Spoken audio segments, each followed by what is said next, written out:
meus amores, sejam bem-vindos ao canal de Estudos Bíblicos comigo, Priscila Fagundes, para mais uma aula. Sintam-se à vontade.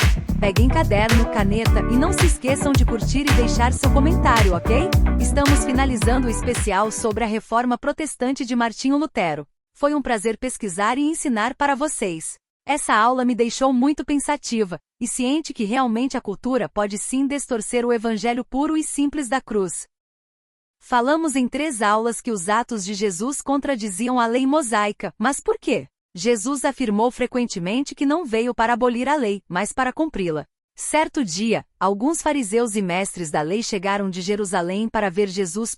2 Observaram que alguns de seus discípulos comiam sua refeição com as mãos impuras, ou seja, sem lavá-las. 3 Pois todos os judeus, sobretudo os fariseus, não comem sem antes lavar cuidadosamente as mãos, como exige a tradição dos líderes religiosos.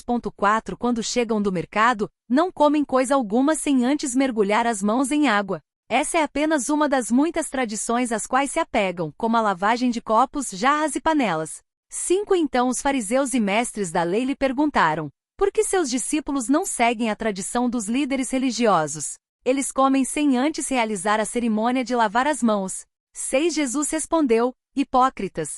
Isaías tinha razão quando profetizou a seu respeito, pois escreveu: este povo me honra com os lábios, mas o coração está longe de mim. 7 Sua adoração é uma farsa, pois ensinam doutrinas humanas como se fossem mandamentos de Deus. 8 Vocês desprezam a lei de Deus e a substituem por sua própria tradição. 9 Disse ainda: vocês se esquivam com a habilidade da lei de Deus para se apegar à sua própria tradição.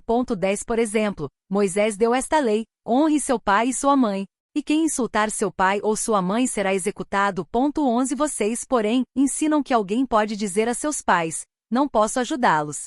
Jurei entregar como oferta a Deus aquilo que eu teria dado a vocês. 12 Com isso, desobrigam as pessoas de cuidarem dos pais. 13 Anulando a palavra de Deus a fim de transmitir sua própria tradição. E esse é apenas um exemplo entre muitos outros. 14 Jesus chamou a multidão para perto de si e disse: ouçam, todos vocês, e procurem entender. 15 Não é o que entra no corpo que os contamina. Vocês se contaminam com o que sai do coração.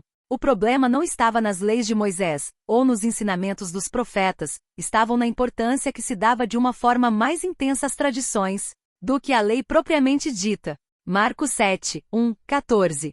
Mateus 15, 11, NVI. Jesus chamou a multidão para junto de si e disse: ouçam e entendam. Não é o que entra pela boca que torna o homem impuro, mas o que sai da sua boca, isso torna impuro. Marcos 7, 14, 15, NVI. Jesus voltou a chamar a multidão e disse: ouçam-me todos vocês e entendam isto, não há nada fora do homem que nele entrando possa torná-lo impuro. Pelo contrário, o que sai do homem é que o torna impuro. O contexto dessas passagens é uma discussão sobre tradições e leis alimentares judaicas. Jesus estava respondendo a críticas dos fariseus e mestres da lei que questionavam por que os discípulos de Jesus não seguiam as tradições de purificação antes das refeições. A contaminação vem de dentro. A frase sugere que a verdadeira impureza não vem das coisas que colocamos em nosso corpo, mas sim dos nossos pensamentos, sentimentos e ações. O coração como fonte. O coração é visto como a origem dos nossos desejos, motivações e intenções. É de lá que brotam as coisas boas e as más. É importante cultivar pensamentos positivos, sentimentos de compaixão e ações justas. O autoconhecimento é indispensável. Buscar entender as raízes dos nossos comportamentos e trabalhar para transformar aquilo que não nos agrada. A forma como tratamos os outros é um reflexo do nosso interior. A frase de Jesus nos convida a olhar para dentro de nós mesmos e a reconhecer que a verdadeira mudança começa no coração. Ao cuidarmos da nossa vida interior, podemos ter relacionamentos íntimos e uma vida mais plena com Deus se formos dignos e honestos conosco e com o nosso próximo. Jesus desafiou a ideia de que a pureza espiritual era determinada por práticas externas ou leis dietéticas. Ele ensinou que a verdadeira impureza vem do coração e das atitudes internas de uma pessoa. O que realmente contamina uma pessoa é o que sai do coração, como pensamentos malignos, intenções e palavras. Esta é uma chamada para autoexame e transformação interior. Espiritualidade autêntica. Jesus enfatizou que a espiritualidade genuína está enraizada em um coração puro e intenções sinceras, mais do que em rituais externos. Não adianta dar o dízimo e adulterar, roubar, mentir, dissimular, etc., pois o dízimo fazia parte de um ritual de justificação pelo sangue dos animais. Não era dinheiro, era anual e não mensal, e para o ritual ser completo, o dizimista comia parte da oferta entregue. Separem o dízimo de suas colheitas, 1/10 de toda a sua safra anual. 23 Levem o dízimo ao lugar que o Senhor, seu Deus, escolher para estabelecer seu nome e comam o dízimo ali na presença do Senhor. Isso se aplica aos dízimos de cereais, do vinho novo, do azeite e dos machos das primeiras crias do gado e dos rebanhos. Com isso aprenderão a sempre temer o Senhor, seu Deus. 24 Se o Senhor, seu Deus, os abençoar com uma boa colheita, mas o lugar que ele escolher para a habitação do seu nome for distante demais para vocês levarem o dízimo, 25 Vendam a 10ª parte de suas colheitas e rebanhos. Coloquem o dinheiro numa bolsa e levem-no ao lugar que o Senhor, seu Deus, escolheu. 26 Quando chegarem, usem o dinheiro para comprar o tipo de alimento que desejarem, bois, ovelhas, vinho ou qualquer outra bebida fermentada. Então, na presença do Senhor, seu Deus, comam e alegrem-se com toda a sua família. 27 E não se esqueçam de cuidar dos levitas de sua cidade, pois eles não receberão porção alguma de terra como herança entre vocês. 28 Ao final de cada 3 anos, levem todo o dízimo da colheita daquele ano à cidade mais próxima e armazenem-no ali. 29 E entreguem o dízimo aos levitas, que não receberão porção alguma de terra como herança entre vocês, e também aos estrangeiros que vivem entre vocês, e aos órfãos e às viúvas de suas cidades, para que eles comam até se saciarem. Então o Senhor, seu Deus, os abençoará em todo o seu trabalho. Ao focar no que sai do coração, Jesus ressaltou a importância de uma transformação interna, que se reflete em ações e palavras puras. Esse ensinamento continua a desafiar e inspirar a busca por uma fé autêntica e uma vida moral íntegra. Jesus abomina lábios que falam hipocritamente. Ao longo de 4 capítulos vemos que os judeus já não cumpriam suas obrigações, pois não faziam corretamente os sacrifícios que deveriam fazer a Deus. O pecado tomou conta mais uma vez do povo.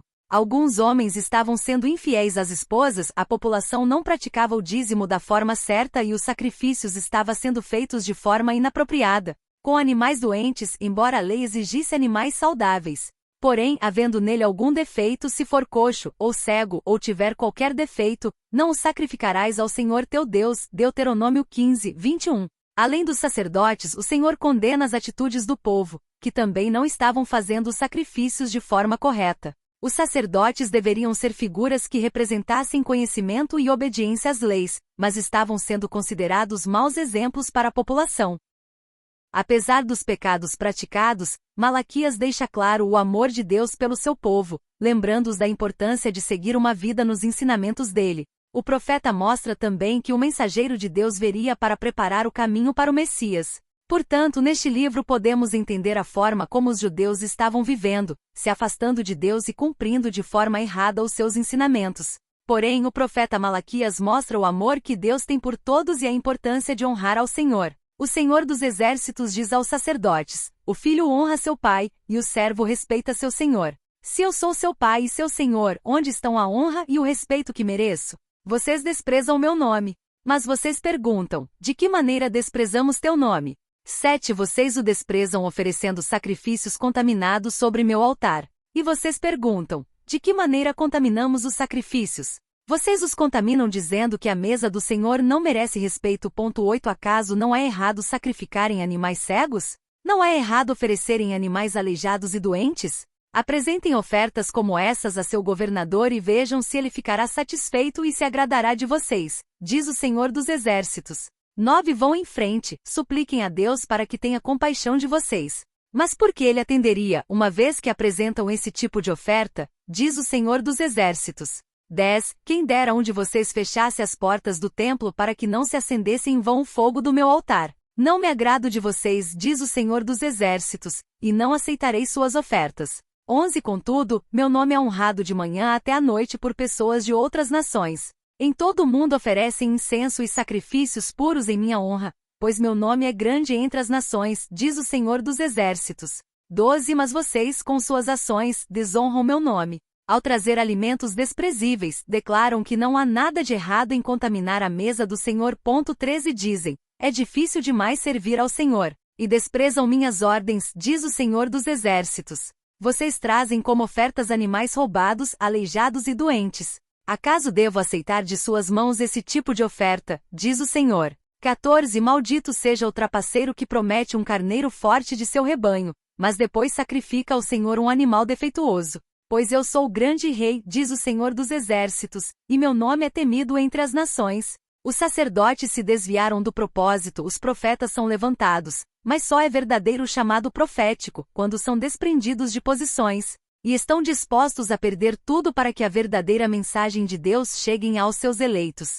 O ministro que decide o rumo que a igreja vai seguir é o mesmo sacerdote que se desviou e deixou de obedecer. Deus sempre levantará um profeta para acabar com a festa, pois ele não permanece em lugares que não honram e obedecem à sua santidade. Deus não está preocupado com cultos e ofertas, Deus verá a intenção que elas foram oferecidas, e caso o coração seja enganoso, levantará um profeta para acabar com a encenação. Esse é o nosso Deus, que expõe os falsos líderes e os substitui, caso não haja arrependimento. Quem dera um de vocês fechasse as portas do templo para que não se acendesse em vão o fogo do meu altar. Não me agrado de vocês, diz o Senhor dos exércitos, e não aceitarei suas ofertas. Deus não chamou covardes, mas guerreiros e verdadeiros adoradores para apagar o fogo estranhos de seu altar. Muitos dos conflitos de Jesus com os líderes religiosos de sua época, como os fariseus e escribas, surgiram devido a diferenças na interpretação da lei. Enquanto os fariseus enfatizavam a observância rigorosa de regras e regulamentos, Jesus destacou a importância da intenção e do coração humano. Lembra da ortopatia?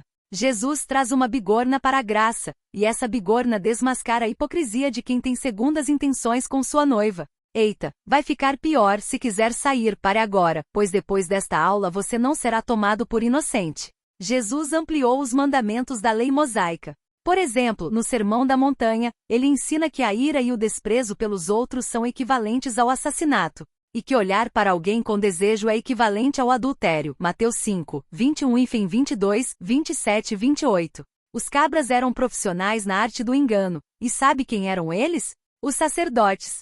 Sim, esses ensinamentos que afirmam que nós roubamos o dízimo, quando por algum motivo não entregamos no altar é tudo história para boi dormir. Quem roubava eram os sacerdotes.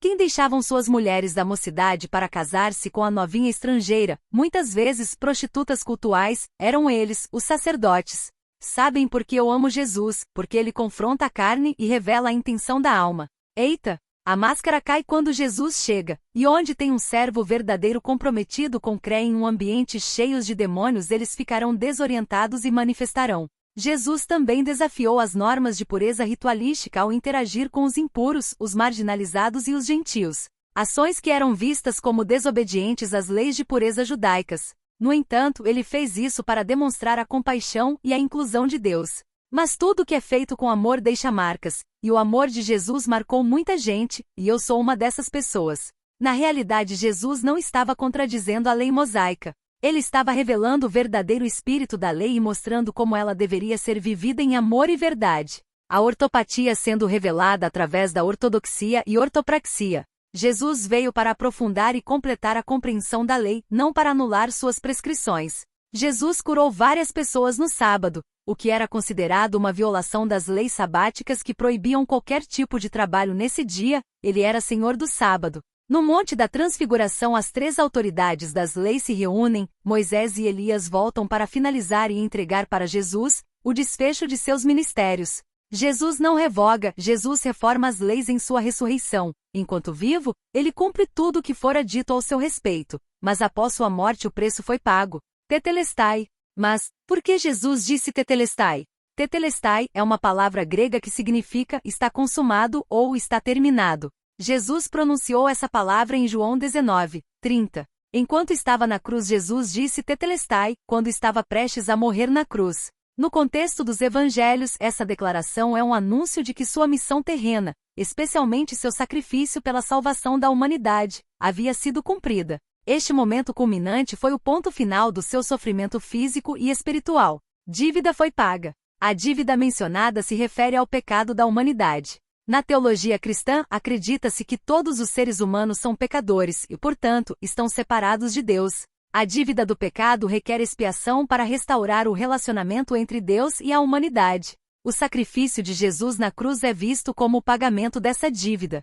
Seu sacrifício substitutivo satisfez a justiça divina, oferecendo perdão e reconciliação. A morte de Jesus na cruz foi o meio pelo qual essa separação foi superada. Jesus, ao proferir Tetelestai, estava assumindo o preço pelos pecados, e estes estava sendo pago na íntegra, por toda a eternidade, oferecendo assim a salvação e a reconciliação com Deus para todos que acreditam nele. Podem falar o que quiserem, podem me chamar de louca, mas eu não troco a graça vinda de Jesus por usos e costumes como os fariseus fizeram. Eu não troco minha identidade de cristã messiânica gentílica por uma falsa identidade judaica usando talite para esconder meus pecados, mostrando uma santidade que não existe. A expressão tetelestai era usada na época para indicar que uma dívida havia sido completamente paga. No contexto da crucificação de Jesus, isso significa que ele pagou a dívida do pecado da humanidade.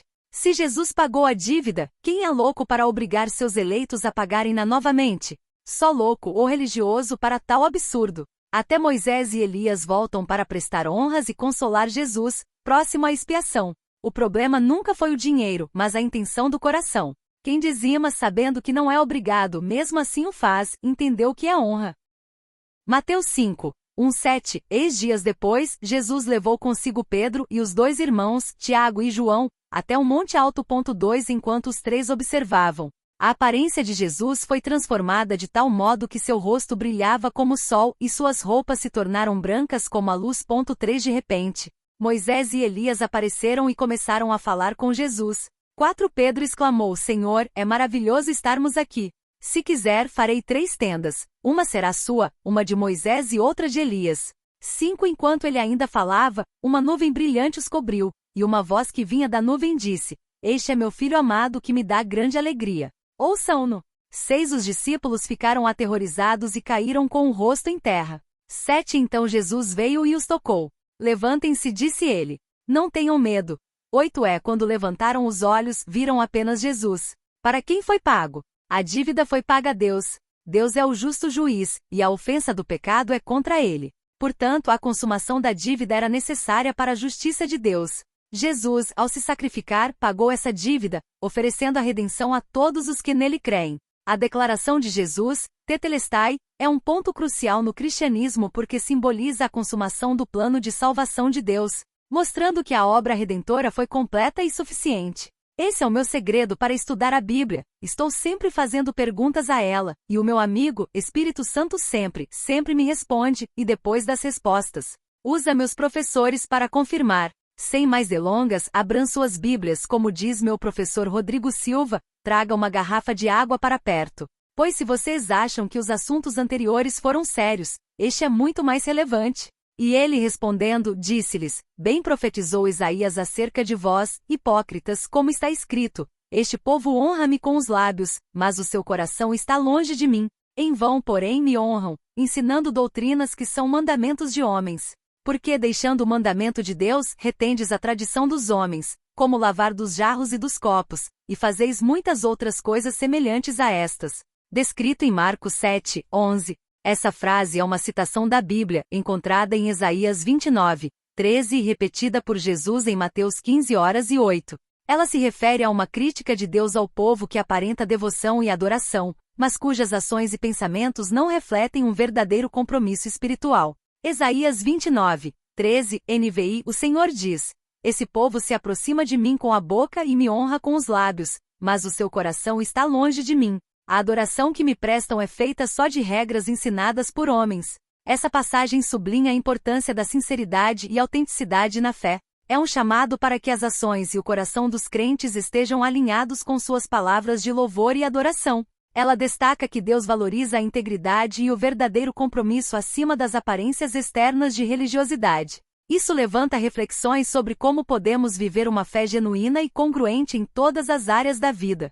São citações bíblicas que destacam as diferenças entre a adoração externa e a verdadeira devoção interna, tanto em Mateus 15, 8, como em Isaías 29, 13. A mensagem é que Deus valoriza a sinceridade e a autenticidade do coração mais do que as palavras ou rituais externos. Corban na Bíblia, um compromisso sagrado.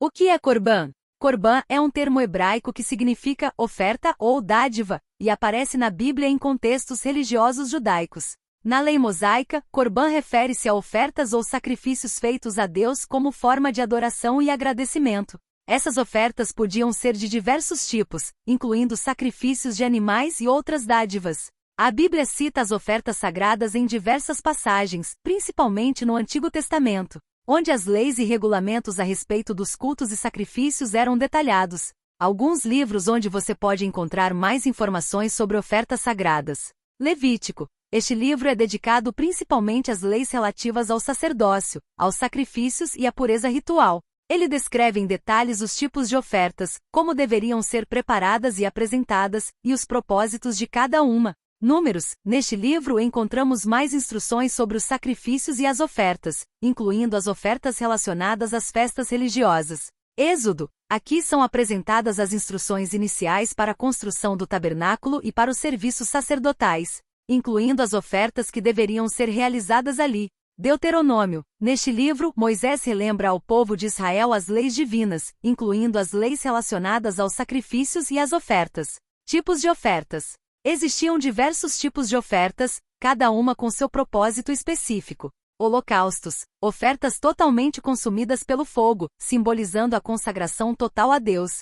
Ofertas de cereal. Ofertas de alimentos como pão e vinho, simbolizando a dependência de Deus para a sustentação. Ofertas pacíficas. Ofertas de animais das quais parte era consumida pelo sacerdote e pela família do ofertante, simbolizando a comunhão com Deus. Ofertas pelo pecado. Ofertas para expiar os pecados cometidos. Ofertas pela culpa. Ofertas para reparar danos causados a outrem. Importância das ofertas. As ofertas sagradas tinham um significado profundo para o povo de Israel. Elas serviam para expressar gratidão a Deus. As ofertas eram uma forma de agradecer a Deus por suas bênçãos. Reconhecer a santidade de Deus. As ofertas demonstravam o reconhecimento da santidade de Deus e a necessidade de separação do pecado. Fortalecer a relação com Deus. As ofertas eram um meio de se aproximar de Deus e fortalecer o relacionamento com Ele. No Novo Testamento, o sistema de sacrifícios do Antigo Testamento é visto sob uma nova perspectiva. Jesus Cristo é apresentado como o sacrifício perfeito, que uma vez por todas redimiu a humanidade. A morte de Jesus na cruz substitui todos os sacrifícios anteriores. No entanto, os princípios de gratidão, adoração e consagração a Deus, que estavam por trás das ofertas do Antigo Testamento, continuam sendo relevantes para os cristãos. A relação entre as ofertas e o sacrifício de Jesus. As ofertas sacrificiais do Antigo Testamento e o sacrifício de Jesus Cristo estão intrinsecamente ligados, representando o antes e o depois na história da salvação. As ofertas do Antigo Testamento eram um sistema religioso instituído por Deus para o povo de Israel. Através desses sacrifícios, os israelitas reconheciam sua pecaminosidade, buscavam perdão e mantinham uma relação com Deus. No entanto, esses sacrifícios eram apenas um tipo ou sombra do sacrifício perfeito que viria. O sacrifício de Jesus Cristo é o cumprimento de todas as leis e profecias do Antigo Testamento. Jesus, o Cordeiro de Deus, ofereceu a si mesmo como sacrifício perfeito,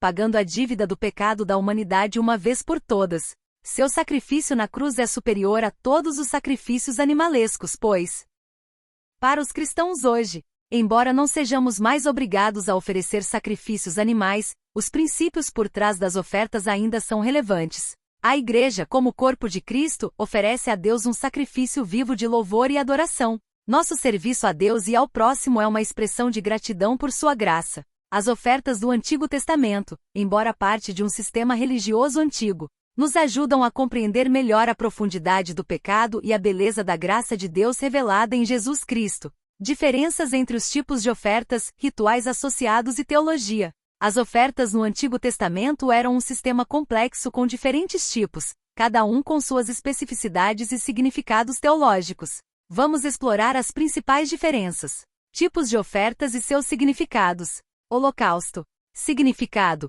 oferta totalmente consumida pelo fogo, simbolizando a consagração total a Deus. Representava a entrega completa de si mesmo a Deus. Rituais: o animal era morto, seu sangue espalhado no altar, e todo o corpo era queimado. Teologia: expressava a devoção total a Deus e a aceitação da sua santidade. Oferta de cereal. Significado: oferta de alimentos como pão e vinho, simbolizando a dependência de Deus para a sustentação. Representava a gratidão por sua provisão. Rituais: a farinha era misturada com azeite e oferecida sobre o altar. Teologia. Reconhecia a dependência de Deus para a vida e a sustento. Oferta pacífica. Significado. Oferta de ação de graças e comunhão. Parte do animal era consumida pelo sacerdote e pela família do ofertante, simbolizando a comunhão com Deus. Rituais. O animal era morto, seu sangue espalhado no altar, e parte da carne era queimada, enquanto outra parte era consumida em uma refeição festiva. Teologia. Celebrava a aliança com Deus e a comunhão com Ele. Oferta pelo pecado. Significado. Oferta para expiar pecados involuntários. Simbolizava o reconhecimento do pecado e a busca pelo perdão. Rituais. O animal era morto, seu sangue espalhado no altar, e algumas partes eram queimadas. Teologia. Reconhecia a necessidade de purificação do pecado e a busca pela reconciliação com Deus. Oferta pela culpa. Significado. Oferta para reparar danos causados a outrem. Simbolizava a restituição e a reconciliação. Rituais. Semelhante à oferta pelo pecado, mas com algumas variações dependendo da natureza da culpa. Teologia. Enfatizava a justiça divina e a necessidade de reparação pelos erros cometidos. O papel dos sacerdotes. Os sacerdotes tinham um papel central nos rituais de oferenda. Eles eram os intermediários entre Deus e o povo, responsáveis por preparar os animais. Os sacerdotes inspecionavam os animais para garantir que estivessem em conformidade com as leis. Realizar os rituais. Eles executavam os rituais de sacrifício, aspergiam o sangue, queimavam a gordura e distribuíam as porções da carne. Ensinar a lei. Os sacerdotes ensinavam ao povo o significado das ofertas e a importância de obedecer aos mandamentos de Deus. A teologia por trás das ofertas. A teologia por trás das ofertas era complexa e abrangente. Algumas das principais ideias incluem a santidade de Deus. As ofertas demonstravam o reconhecimento da santidade de Deus e a necessidade de separação do pecado. A pecaminosidade humana. Os sacrifícios reconheciam a natureza pecaminosa do homem e a necessidade de expiação. A aliança com Deus. As ofertas fortaleciam a aliança entre Deus e seu povo. A esperança em um Salvador. As ofertas apontavam para a necessidade de um Salvador perfeito que pudesse expiar os pecados da humanidade de uma vez por todas. Em suma, as ofertas do Antigo Testamento eram um sistema rico em simbolismo e significado teológico. Cada tipo de oferta expressava diferentes aspectos da relação entre Deus e o homem. Embora o sistema de sacrifícios tenha sido cumprido em Jesus Cristo, o estudo das ofertas nos ajuda a compreender melhor a natureza de Deus, a condição humana e a obra redentora de Cristo. Na Bíblia, as ofertas eram um ato de adoração e reconhecimento da soberania de Deus sobre o povo. As ofertas podiam ser de diferentes tipos, como ofertas de gratidão, ofertas de expiação, ofertas voluntárias, entre outras.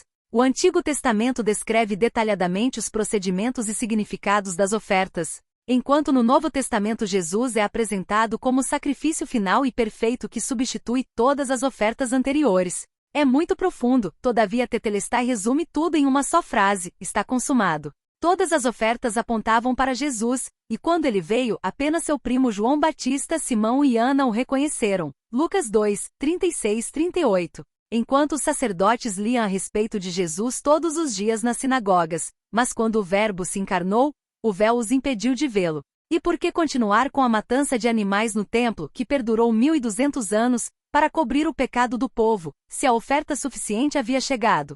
Somente sem o véu conseguiremos reconhecer Jesus. As moedas não compram um verdadeiro adorador, muito menos títulos e cargos. Lembrem-se que cargos ministeriais é distribuído somente pelo Espírito Santo, para uso específico do ministro em questão no ofício que a terceira pessoa da Trindade escolheu. Não se precipite como fez Judas, que se ofereceu para o ministério, mas recusou seguir seus ensinamentos. Judas não deixou seu coração ser transformado pelo amor de Jesus, mesmo estando perto daquele que poderia transformar caráter. Seja como Zaqueu, se precisar subir em uma figueira brava para vê-lo, suba, para chamar sua atenção, mude seus maus atos, pois a próxima visita será em sua casa. Ele mesmo o convidará para estar contigo. Jesus destruiu o templo, pois o templo se tornou um lugar de desvios morais e financeiros. O dinheiro que era para ser dividido para os órfãos, viúvas, estrangeiros e necessitados, e para suprir as necessidades dos sacerdotes foi desviado de seus verdadeiros propósitos.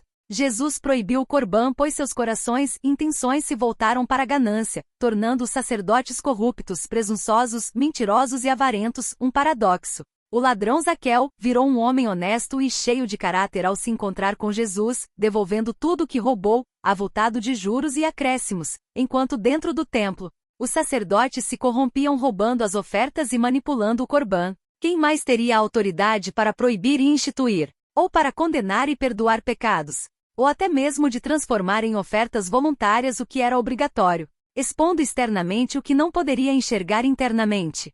É claro que a resposta certa é Jesus, né, meu povo? Só Ele pôde fazer esta reforma. Somente quem ama as ovelhas de Cristo verdadeiramente terá esta coragem e ousadia que Paulo teve, o maior dos estudiosos da Bíblia. Abandonou todos seus estudos rabínicos farisaicos, e todas as suas riquezas para seguir Jesus em sua reforma perfeita. Sejamos imitadores de Cristo, como foram os apóstolos fundamentais, e deixemos que Jesus abra o seu bom tesouro e supra todas as nossas necessidades, pois Ele está testando nossa fidelidade. O propósito desta aula não é afrontar ninguém, mas ensinar o que pouquíssimos líderes ensinam. Antes de exercer o pastoreado, fui levantada com o ministério profético há 19 anos, junto com ele o ministério evangelístico ao obedecer, em abrir mão de estar em minha casa, cuidando das minhas coisas com tanto amor, para estar em um salão fazendo obras missionárias e evangelizando desde 2013 até este ano corrente. Em 2018 o Senhor me convocou para a profundidade de seus mistérios, concedendo-me o ministério de mestre, quando me prontifiquei a ensinar pelo status do WhatsApp.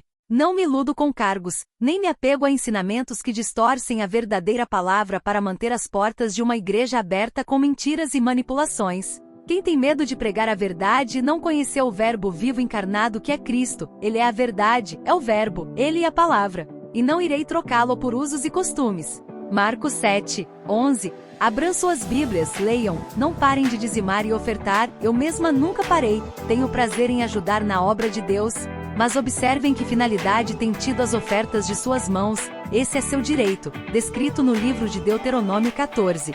Se você tiver outras curiosidades sobre Bíblias para estudos, deixe suas dúvidas nos comentários para continuar a conversa. Nos ajudem a propagar esse evangelho puro e simples. Não custa nada, vai. Curta e compartilhe. Seja você um missionário de Jesus, continuem a obra que Ele confiou aos seus eleitos. Até mais! Com carinho, respeito e amor. Estudos Bíblicos com Priscila Fagundes.